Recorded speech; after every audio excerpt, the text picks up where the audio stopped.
Quelques mots sur la notion de tropisme et de saveur en diététique chinoise. La diététique chinoise, c'est une diététique qui est un petit peu particulière parce qu'elle prend en compte l'effet des aliments sur l'énergie, principalement, et beaucoup plus que ce que contiennent les aliments en termes de vitamines, de minéraux ou autres. Donc ça dit en fait, en substance, que chaque aliment et chaque plat ou combinaison d'aliments a une certaine énergie, une certaine vibration. Ça donne une information à notre corps et ça peut l'amener vers des états d'équilibre différents. Donc ça peut le traiter, l'améliorer dans sa santé, dans sa vitalité, ou au contraire l'aggraver. Donc ça, c'est l'idée de la diététique chinoise. Et comment on évalue cette information, cette vibration, cette nature de l'aliment? Eh bien, il y a différents paramètres. Il y en a un, c'est ce qu'on va appeler la nature des aliments. Donc la nature, c'est froid, frais, neutre, tiède ou chaud. On parle toujours des 4 natures, mais il y a le neutre aussi.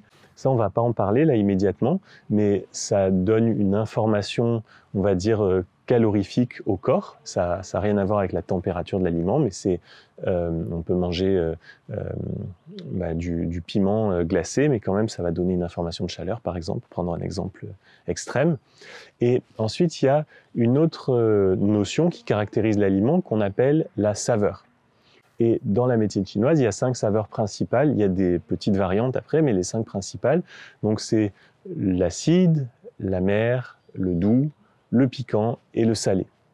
Et ces 5 saveurs, elles sont métaphoriquement, analogiquement, elles sont en association avec des organes.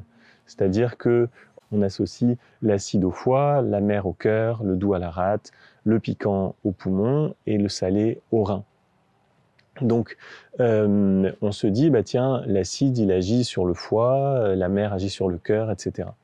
Et ça, c'est à moitié vrai. C'est-à-dire que dans les analogies, dans la vision de la médecine chinoise des 5 éléments, c'est une vision très analogique qui dit le 5 éléments, par exemple l'élément bois, en termes de saveur, c'est la saveur acide, en termes d'organes, c'est l'organe foie, en termes de saison, c'est le printemps, etc.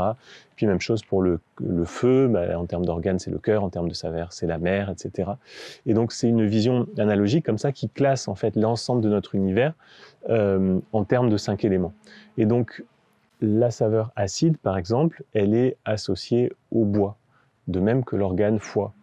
Mais la saveur acide, c'est pas forcément ce qui fait du bien au foie.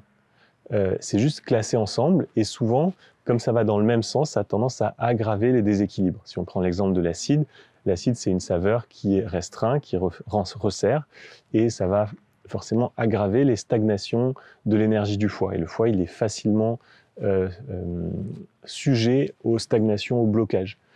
Donc, il faut éviter de prendre ces 5 saveurs comme des raccourcis pour dire ça a une saveur acide, donc c'est bon pour le foie. C'est pas du tout ça.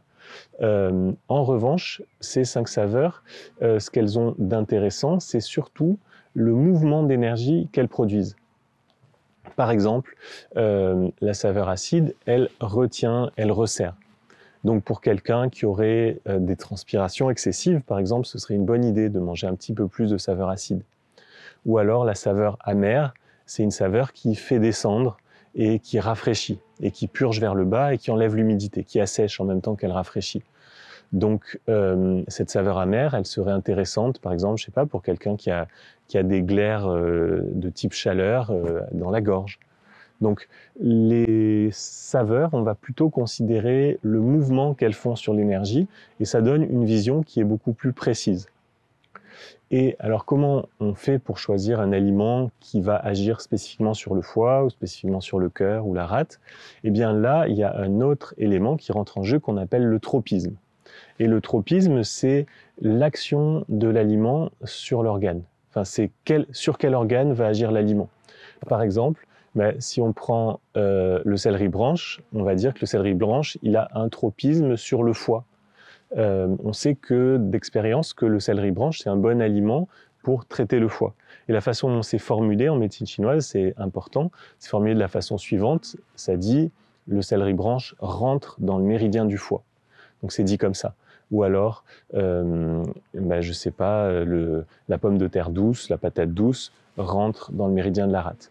Donc le tropisme, c'est est-ce qu'il y a un organe, sur quel organe l'aliment va avoir une action plus ciblée. Et la nature, c'est les températures. Et la saveur, ça nous dit surtout quel type de mouvement d'énergie ça va faire. Par exemple, céleri branche, c'est plutôt saveur amère. Et du coup, ça fait plutôt de la descente, de l'assèchement et du refroidissement. Et malgré tout, ça rentre dans le méridien du foie.